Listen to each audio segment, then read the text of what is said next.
প্রতিটি বই যেন জ্ঞানের সমুদ্রের এক ফোঁটা জলের মতোই। বইকে যদি সমুদ্রের সঙ্গে তুলনা করা হয় তাহলে অবলীলায় বলা যায় আমি রয়েছি এই মুহূর্তে বিশাল এক বইয়ের জলরাশির মধ্যে। কেননা আমার চারপাশে শুধুই বই, গল্প, উপন্যাস, কবিতা, প্রবন্ধ, কি নেই এখানে। নতুন বইয়ের গন্ধে যেন মাতোয়ারা লেখক, পাঠক, প্রকাশক সবাই। প্রিয় দর্শক, আজ অমর একুশে বইমেলার তৃতীয় দিন এবং আমাদের নিয়মিত আয়োজন গরবের মেলা। সেই গরবের মেলায় সঙ্গে আছি আমি, সাজিদ আরাফাত।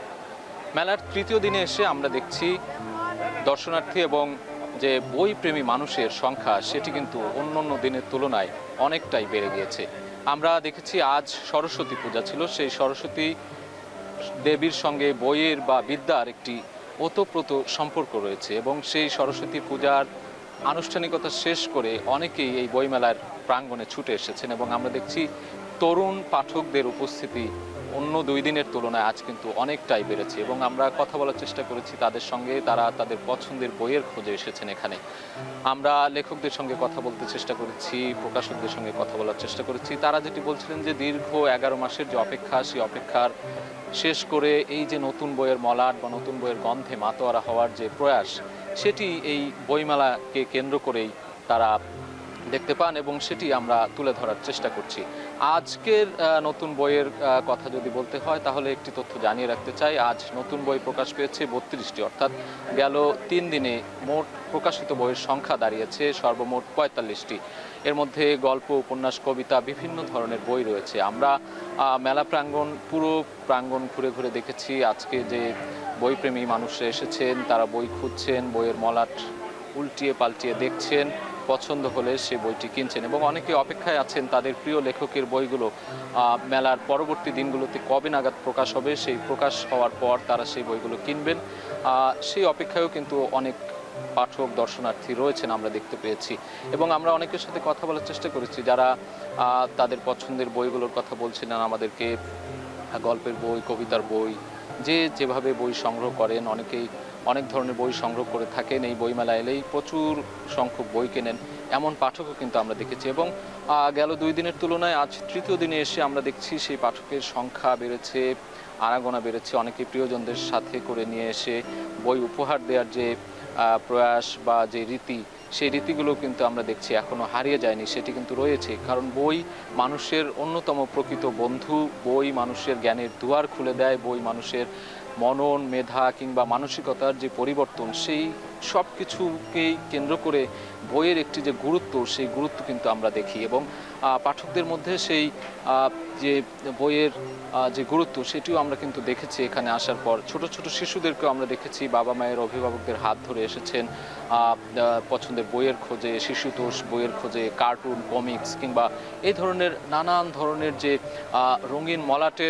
রঙিন মলাটের যে বইগুলো থাকে সেগুলোর প্রতি তাদের আমরা ঝোঁক দেখেছি এবং এটি নিঃসন্দেহে একটি ইতিবাচক দিক যে বইয়ের সঙ্গে সখ্যতা বাড়ছে। অভিভাবক থেকে শুরু করে তরুণ পাঠক কিংবা ছোট ছোট স্কুল পড়ুয়া, কলেজ পড়ুয়া শিশুদের সঙ্গে যে বইয়ের সখ্যতা বা বইয়ের যে মিলন, সেটি আরও দীর্ঘ থেকে দীর্ঘতর হবে, এমন প্রয়াসই কিন্তু, এমন আশাবাদ আমরা শুনেছি তাদের মধ্যে। এবং এই মুহূর্তে আমরা গরবের মেলায় একটি বিরতিতে যেতে চাই। বিরতির পরে এসে হয়তো আমরা এখানকার যারা দর্শনার্থী কিংবা লেখক, প্রকাশক রয়েছেন তাদের সঙ্গে কথা বলবো।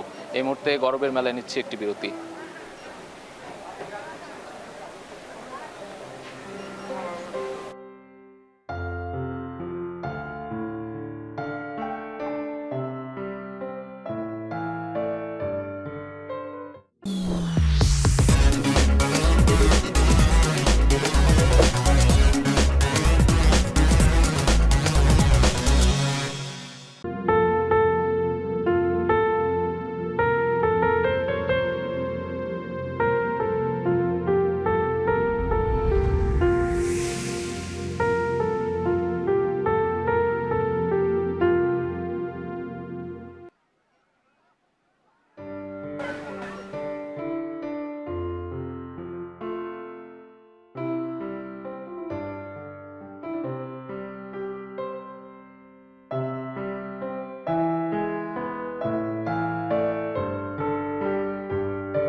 ফিরে এলাম গরবের মেলায়। বিরতিতে যাওয়ার আগে বলছিলাম যে 21শে বইমেলাকে ঘিরে অধীর আগ্রহে অপেক্ষা করেন লেখক, পাঠক কিংবা প্রকাশক সবাই।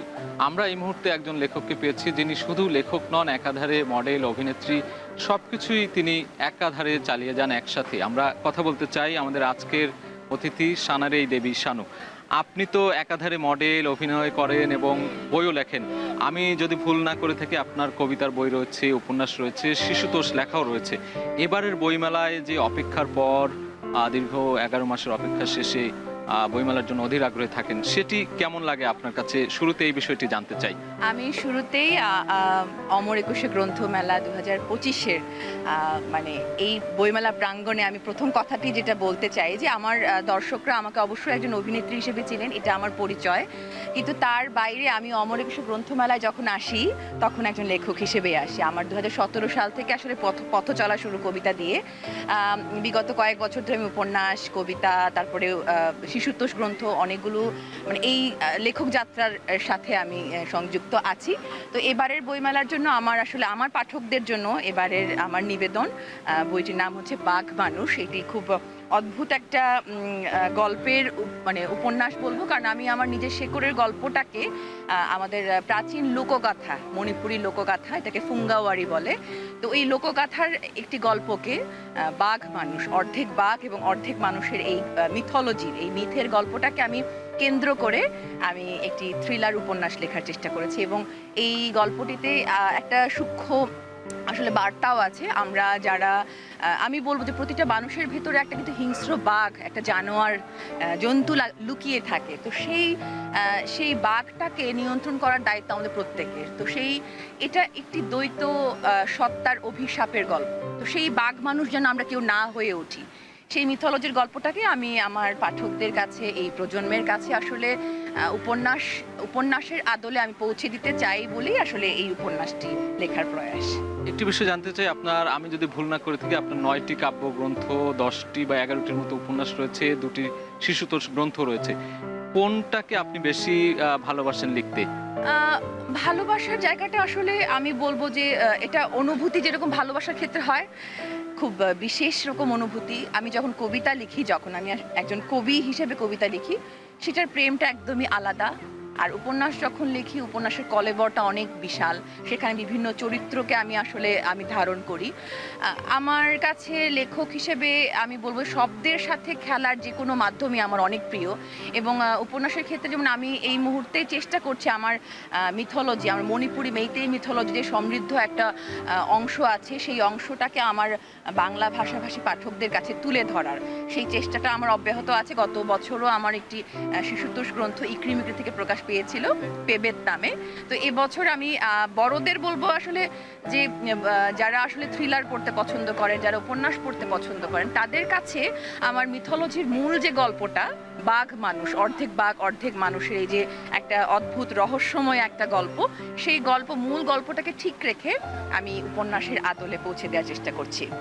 একটি ভিন্ন প্রসঙ্গে প্রশ্ন করতে চাই, লেখক হিসেবে আপনি পাঠকদের কাছে কোন ধরনের আগ্রহ দেখতে পান, কেমন আগ্রহ দেখতে পান, যে তারা কোন ধরনের বই পড়তে আগ্রহী? বা আমরা মাঝখানে অনেক সময় বলে থাকি যে তরুণরা বই কম পড়ে, বা এই আগ্রহের জায়গাটা কেমন দেখেন এবং তাদের বেশি বেশি বই পড়া উচিত কিনা, কি বলবেন একজন লেখক হিসেবে? হ্যাঁ, অবশ্যই। আমি নিজেও যেহেতু একজন পাঠক, তো সেই পাঠক হিসেবে আমি নিজে আসলে উপলব্ধি করি, যেহেতু এই প্রজন্মে আমি দাঁড়িয়ে আছি। এখনকার এই সময়টা আসলে অনেক অস্থির একটা সময়। আমরা এই অস্থির সময় খুব দ্রুত সবকিছুকে ধারণ করে ফেলতে চাই, দেখে ফেলতে চাই, শুনে ফেলতে চাই। সেই অস্থিরতার জায়গাটায় আসলে এখন এই মুহূর্তে একটা ট্রেন্ড খুব চালু হচ্ছে যে সবাই খুব রহস্য রোমাঞ্চের প্রতি আকৃষ্ট বোধ করেন পাঠক হিসেবে। তো সেই ভাবনার জায়গা থেকে আসলে আমার কাছে যে মনে হয় যে আমরা যাপিত জীবনে আমরা যাই করছি, সেটাই আসলে একটা থ্রিল, একটা রোমাঞ্চ। তো সেই উপস্থাপনের জায়গাটা ভিন্ন হলেই হয়তো বা পাঠকের কাছে আরও বেশি আগ্রহ তৈরি হবে। এবং বিষয়বস্তুর জায়গাটা যদি আমরা সুন্দরভাবে তুলে ধরি, যে খুব আকৃষ্টভাবে তুলে ধরি, পাঠকরা অবশ্যই বইমুখী হবে। এবং মেলার আজকে 3য় দিন, কি মনে হয় এখনো বাকি আছে অনেকগুলো দিন, কতটা জমজমাট হবে, বা বইয়ের প্রতি মানুষের আগ্রহ বা কেনাবেচা কেমন হতে পারে বলে কি আশা করছেন? আমি একজন পাঠক হিসেবে এবং লেখক হিসেবে আসলে বইমেলা শুরুর দিন থেকে আমার একটা অন্যরকম একটা উন্মাদনা শুরু হয়ে যায় যে কখন যাব মেলার মাঠে। তো বই সংগ্রহ করব, নিজের বই পাঠকের হাতে তুলে দেব, এই যে মিলন মেলার একটা বিষয়টা। আমি অবশ্যই প্রতিবারের মতো এবারও আশাবাদী এবং আজকেই আমার প্রথম বইটি হাতে পেয়েছি আমি মেলার মাঠে। বাঘ মানুষ চলে এসেছে। তো আমার যারা পাঠক ইতিমধ্যেই আগ্রহ প্রকাশ করছেন যে কবে আসলে বাঘ মানুষ আমার স্টলে চলে আসবে, তো তারা সংগ্রহ করতে চাইলে অবশ্যই তাড়াতাড়ি চলে আসবেন। আজব প্রকাশের 398-99 এই স্টলটিতে পাওয়া যাচ্ছে বাঘ মানুষ। সব কিছু মিলে এই যে বইমেলার যে এই যে কোলাহল, পাঠকের কোলাহল, লেখকদের মিলন মেলা, আড্ডা, এটা একটা অদ্ভুত আসলে একটা প্রাণের মেলা। এটা আমি সবসময়ই উদযাপন করি, এবছর উদযাপন করব। অনেক ধন্যবাদ আপনাকে। দর্শক, আমরা কথা বলছিলাম একাধারে মডেল, অভিনেত্রী এবং লেখক সানারি দেবী শানুর সঙ্গে। এই মুহূর্তে আমরা গরবের মেলায় নিতে চাই আর একটা বিরতির পরে ফিরে আসছি।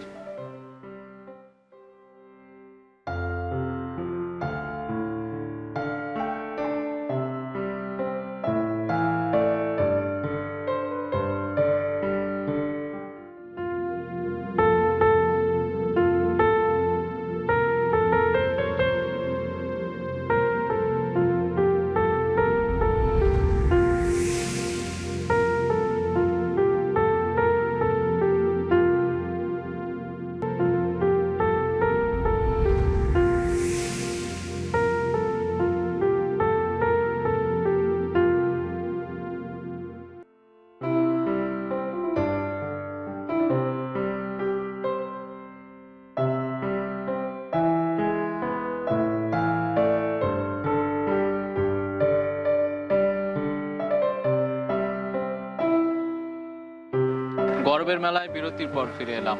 আমরা একজন লেখকের কথা শুনছিলাম, তিনি তার বইয়ের বিবরণ দিচ্ছিলেন। সারা বছরই আসলে এই বই নিয়েই তিনি কাজ করেন। মডেল, অভিনেত্রী সবকিছু মিলেই তার ব্যস্ততা যায়, কিন্তু এই ব্যস্ততার ফাঁকেও কবিতা, প্রবন্ধ, উপন্যাস সবকিছুই তিনি লেখেন। আমরা গরবের মেলায় তৃতীয় দিনে এসে দেখছি এই মুহূর্তে গোধূলি পেরিয়ে সন্ধ্যা হয়ে গিয়েছে। এই মুহূর্তে অনেক ধরনের পাঠক এবং দর্শনার্থীর আনাগোনাও কিন্তু বেড়েছে। সময় যত গড়িয়েছে ততই কিন্তু লোকারণ্য এই মেলা প্রাঙ্গণ। অনেকেই তাদের পছন্দের বইগুলো দেখছেন, কিনছেন এবং অনেকেই দেখে যাচ্ছেন, পরে এসে হয়তো কিনবেন, এমন দর্শনার্থীও আমরা দেখেছি। আমরা নানা বয়সী মানুষের সঙ্গে এখানে দেখেছি তাদের আনাগোনা। তরুণ প্রজন্মের যে বই পড়ুয়া, বইপ্রেমী মানুষরা রয়েছেন, সেই সঙ্গে বয়স্করাও রয়েছেন বিভিন্ন ধরনের। আমরা অনেকের সাথে এখানে কথা বলতে চাই, আমরা একটু কথা বলার চেষ্টা করব, যেহেতু সরাসরি সম্প্রচারে রয়েছি। অনেকেই এখানে দেখছি অনেক তরুণ পাঠকরা বই দেখছেন, তাদের পছন্দের বই। আমি একটু আপনার সাথে কথা বলতে চাই। আপনার হাতে দেখছি একটি বই, অদ্বৈত মল্লবর্মণ, তিতাস একটি নদীর নাম। কোন ধরনের বই আপনার বেশি প্রিয়, বা বইমেলা এলে কোন ধরনের বই কেনা হয় একটু জানাবেন? আমি ব্যক্তিগতভাবে হুমায়ুন আহমেদ স্যারের খুব বড় একজন ভক্ত। এমন হয়েছে আমি স্যারের বই পড়তে পড়তে আর কোনো রাইটারের বই আমার পড়া হয়নি, তা এবার একটু ভিন্নতা আনার জন্য অন্য কোনো রাইটারের বই খুঁজছি আর কি। আমরা শুনছিলাম তিনি হুমায়ুন আহমেদকে পছন্দ করেন। আপনার পাশে একজন রয়েছেন, আমি তার কাছ থেকে শুনতে চাই আপনার কোন ধরনের বই পছন্দ এবং বইমেলা এলে কেমন লাগে আসলে? এই যে 11 মাসের অপেক্ষা, তারপরে বইমেলার এই যে মাঠে ছুটে আসা, বই খোঁজা, দেখা, পছন্দের বইয়ের গন্ধ নেয়া, পুরো বিষয়টা কেমন লাগে আপনার কাছে? অনেক ভালো লাগে। আশা করি মানে আমি আসলে অনেক দূর থেকে আসি প্রতি বছর এই বইমেলার জন্য, সেই নারায়ণগঞ্জ থেকে আসি। তো বইমেলা আমার জন্য আসলে কি ছোটবেলার যে স্মৃতিগুলো সেগুলো মানে খুব মনে করিয়ে দেয়। আগে যখন বাবার সাথে আসতাম, বাবা হচ্ছে সিসিমপুর দেখাতো, তারপর হচ্ছে বিভিন্ন ধরনের কিশোর গল্প কিনে দিত বইগুলো, তো ওগুলো হুমায়ুন আহমেদ স্যারের। তো এখানে এসে আমি হুমায়ুন আহমেদ স্যারের বই খুঁজি। আমার কাছে আসলে বেশি কালেকশন না থাকায় আমি হচ্ছে আগে থেকে দেখে নিই যে কোন বইগুলো কিনবো। মাঝে মধ্যে রবীন্দ্রনাথ ঠাকুরের কিছু বই কিনি, কালেকশন রাখতে পছন্দ করি দেখে। আর বইমেলায় আসলে আসলে কি মানে বই দেখতে থাকি। আপনি যে বললেন যে বইয়ের যে স্মেল নেওয়ার ব্যাপারটা, এটা শুধু যে বইমেলায় আসলে যে হয় তা না, অন্য যে কোনো জায়গায় গেলে বই কিনতে গেলে আমার এই জিনিসটা আসলে মানে নিতে ইচ্ছা করে। বই খুলে দেখি যে আসলে কেমন স্মেল পাচ্ছি, এই ব্যাপারটা। ধন্যবাদ। আমরা শুনছিলাম দুজন পাঠকের গল্প, তারা বই নিয়ে বেশ স্মৃতিচারণ করছিলেন ছোটবেলার। হুমায়ুন আহমেদের ভক্ত তারা, এবং তারা বলছিলেন যে বইমেলা এলেই তাদের যে বইয়ের প্রতি যে ভালোবাসা ভালো লাগা সেটি অনেকখানি বেড়ে যায় এবং তারা অনেক দূর দূরান্ত থেকে বই সংগ্রহ করতে এই বইমেলা প্রাঙ্গণে ছুটে আসেন এবং এখানে এসে অনেক ধরনের বই তারা কালেকশন করে থাকেন, সংগ্রহ করে থাকেন। সেই বইগুলো পরবর্তীতে তাদের যে মেধার বিকাশ বা মননের বিকাশ কিংবা জ্ঞানের বিকাশ যাই বলে না কেন, এই বইকে তারা সঙ্গী করে, বইকে বন্ধু হিসেবে নিয়েই আগামী দিনে যে পথ চলা সেটি বইয়ের সঙ্গে যে পথ চলা বা বইয়ের সঙ্গে যে যৌথতা, সেই যৌথতার কথাই তারা বলছিলেন এবং স্মৃতি কথাগুলোও তারা বলছিলেন। ছোটবেলায় কিভাবে বাবা মায়ের হাত ধরে এসে বই কিনতেন, কিভাবে প্রিয় লেখকের লেখা বইগুলো কিনতেন। তো এ ধরনের অনেক গল্প কিন্তু পুরো বইমেলা জুড়েই আমরা আনাচে কানাচে খুঁজে পাই, প্রতিদিনই দেখছি। আজ তৃতীয় দিনে এসেও আমরা সেই পাঠকদের সঙ্গে কথা বলার চেষ্টা করলাম। পরবর্তী দিনগুলোতে আমরা দেখব, এমন পাঠকদের সাথে কথা বলার চেষ্টা করব, লেখকদের সঙ্গে কথা বলবো, যারা প্রকাশক রয়েছেন, যারা পুরো 11 মাস জুড়ে অপেক্ষা করেন এই যে মলাটবদ্ধ করে প্রচ্ছদ আকারে ছাপার অক্ষরে বইগুলো বের করে এই পাঠকের কাছে পৌঁছে দেওয়ার, সেই বার্তা আমরা দেওয়ার চেষ্টা করছি পুরো মাস জুড়ে। গরবের মেলার সঙ্গেই থাকবেন। আমরা আজ তৃতীয় দিন, এখানেই বিদায় নেয়ার পালা। সন্ধ্যা নেমে গেছে। বইমেলায় এই মুহূর্তে আলো ঝলমলে একটি অবস্থা বিরাজ করছে এবং সেই সঙ্গে পাঠক দর্শক সবার মুখরিত অবস্থান আমরা দেখছি। তো আজ গরবের মেলায় এ পর্যন্তই। দেখা হবে আগামী দিন। পরবর্তীতে আমাদের সঙ্গেই থাকবেন। আজ এ পর্যন্তই।